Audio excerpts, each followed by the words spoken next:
بسم اللہ الرحمن الرحیم۔ آج ہم گفتگو کریں گے کہ ایک اسلامی ریاست میں ایک اسلامی ریاست کے حکمران کن اوصاف کے ساتھ متصف ہونے چاہیے، کون سی صفات کے حامل ہونے چاہیے، اور دین اسلام کن چیزوں کی طرف ان کی رہنمائی کرتا ہے۔ تو قرآن پاک میں اللہ تعالیٰ نے بادشاہوں کے اوصاف کو بیان کیا، ان کی ذمہ داریوں کو بیان کیا۔ کہیں پر طالوت کا واقعہ سورۃ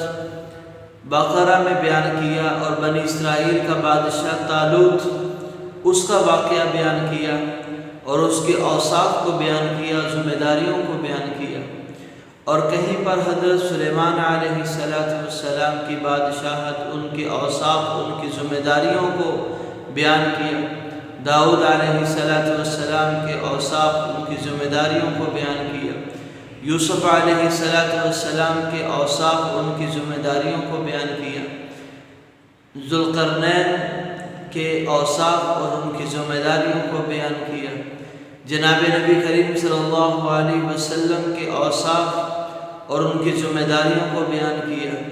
اور ہر وہ انسان جسے اللہ تعالیٰ زمین کے اندر حکمرانی اور اقتدار عطا کرے تو ان کے لیے دنیا کے اندر کس طرح سے حکومت کرنی ہے، کون سے رول کو فالو کرنا ہے، اس کو اللہ رب العزت نے بیان کیا۔ تو تمام ان قصوں سے، ان واقعات سے جو اللہ تعالیٰ نے قرآن پاک میں بیان کیے، تو یہ بات معلوم ہوتی ہے کہ ایک اسلامی ریاست کے اندر ایک عادل حکمران کا ہونا، ایسا عادل حکمران جو صاحب علم بھی ہو، قرآن و حدیث کا علم رکھنے والا ہو، صاحب حکمت بھی ہو، صاحب فراست بھی ہو، اور صاحب طاقت بھی ہو، امانت دار بھی ہو، لوگوں کے مال کی حفاظت کرنا بھی جانتا ہو،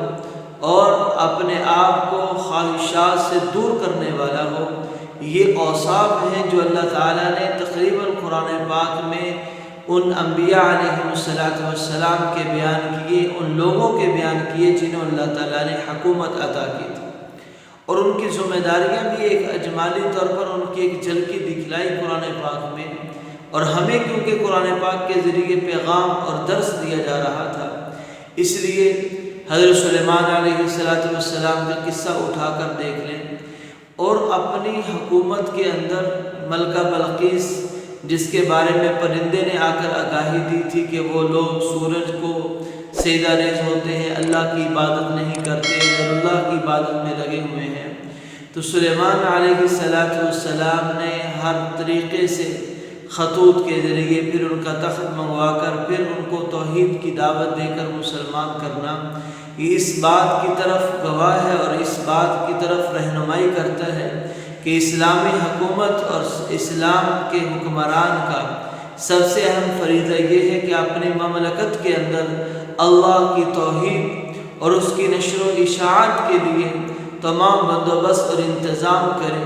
غیر اللہ کی توحید، غیر اللہ کی عبادت، غیر اللہ کی بندگی اور کفر اور شرک کو اپنی مملکت کے اندر ختم کرے۔ ایسے ہی حضرت یوسف علیہ السلام کا اللہ تعالیٰ نے 7 سال قحط سالی اور پھر اگلے 7 سالوں کے اندر اس غلے کو استعمال کرنا، ان کا منظم نظام کو بیان کیا کہ اس طریقے سے یوسف علیہ السلام نے قحط سالی اور غربت اور مہنگائی کے دور میں تمام انتظامات کو سنبھال لیا کہ نہ صرف اہل مصر کو غلہ دیا بلکہ پوری دنیا کے اندر جہاں کہیں سے لوگ آ رہے تھے غلہ لے کر جا رہے تھے۔ یعنی ایک اسلامی ریاست کے حکمران کی ذمہ داریوں میں سے ایک ذمہ داری یہ بنتی ہے کہ اپنی رعیت کے لیے، ان کی خوراک کے لیے مناسب بندوبست کرے، تمام ان کی ضروریات جو زندگی ہیں وہ ان کے لیے آسان اور جلد از جلد پورا کرنے کی کوشش کرے۔ یہ ایک اسلامی حکومت کے حکمران کی ذمہ داری ہے۔ ایسے ہی اللہ تعالیٰ نے قرآن پاک کے اندر حضرت ذوالقرنین علیہ السلام کا قصہ بیان کیا ہے کہ انہوں نے یاجوج ماجوج کے فتنے کو ختم کرنے کے لیے، روکنے کے لیے ایک بند کھڑا کیا، ایک آڑ کھڑی کر دی جو ان کے اور ان لوگوں کے بیچ میں تھی جو فساد مچاتے تھے۔ تو ایک عادل اور اسلامی ریاست کے حکمران کی یہ ذمہ داری بنتی ہے کہ وہ ہر قسم کے فتنے کو کلا کما کرنے کے لیے، ختم کرنے کے لیے ہر اچھے سے اچھا اقدام کرے۔ اور قرآن پاک میں مختلف حدود اور قیود بیان کیے ہیں جن کے ذریعے سے معاشرے کو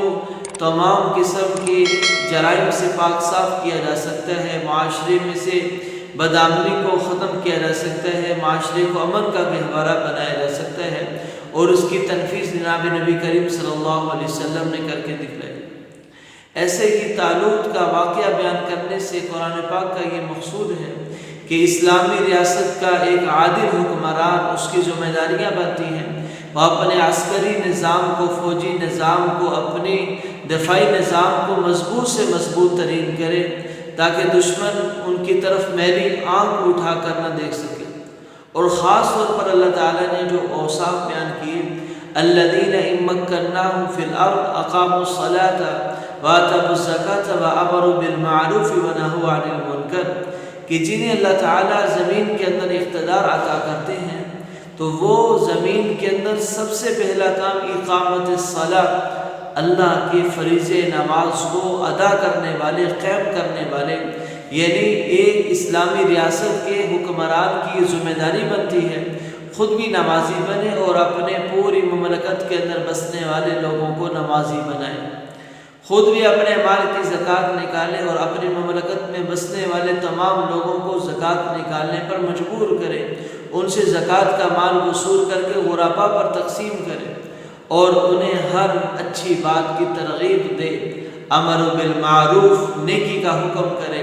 اللہ کے احکامات کا حکم کرے، ونہوا عن المنکر، اور جن باتوں سے اللہ تعالیٰ نے منع کر دیا ہے، جتنی بھی اللہ کی حرام کردہ چیزیں ہیں، منع کردہ چیزیں ہیں، ایک اسلامی ریاست کا عادل اور ایک حکمران، اس کی ذمہ داری بنتی ہے کہ وہ نیکی کا حکم کرے اور برائی سے روکے۔ تو یہ ان اوصاف کے حامل حکمرانوں کو ڈھونڈے، اللہ سے دعائیں کرے کہ جو موجودہ حکمران ہیں اللہ ان میں یہ اوصاف پیدا کر دے، اگر اوصاف نہیں تو اللہ ایسے لوگوں کو حکومت عطا کرے جو ان صفات کے حامل ہوں، جو اپنی رعیت کا خیال رکھنے والے ہوں، ان کی ضروریات کا خیال رکھنے والے ہوں، اور ان کے ساتھ خیر خواہی کا جذبہ رکھنے والے ہوں، ان کے اموال کے ساتھ امانت کا معاملہ کرنے والے ہوں، اور ان کے دفاعی نظام کو مضبوط کرنے والے ہوں، ہر قسم کی سازش اور ہر قسم کے فتنے کو ختم کرنے والے ہوں۔ اللہ موجودہ حکمرانوں میں یہ صفات پیدا فرما دے، اور مزید اگر کوئی حکمران آتا ہے تو وہ ایسی صفات کا حامل حکمران عطا کر دے۔ اللہ تعالیٰ تمام مسلمانوں کو نیک، صالح اور عادل حکمران عطا فرمائے۔ مع السلامہ۔